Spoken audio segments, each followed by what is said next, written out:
ગીતાંજલિની ભાવાંજલિ 88 અમૃત તરબોળ। હંસલો ઘર છોડી બહાર ગયો અને હું એને ઘરમાં ખોળી રહ્યો। ખૂણે ખાંચરે ખૂબ ફરી વળ્યો પણ એ તો મને ના જ મળ્યો। હું શોધી રહ્યો પ્રભુ તારા મહેલમાં, આશા રાખી કે મળી જશે સહેલમાં। હંસલો ઘર છોડી બહાર ગયો। હું પહોંચી ચૂક્યો છેક શાશ્વતને છેડે, અહીં પરમાત્મા દર્શને બધું જ જડે। હંસલો ઘર છોડી બહાર ગયો।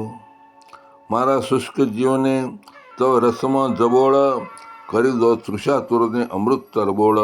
હંસલો ઘર છોડી બહાર ગયો।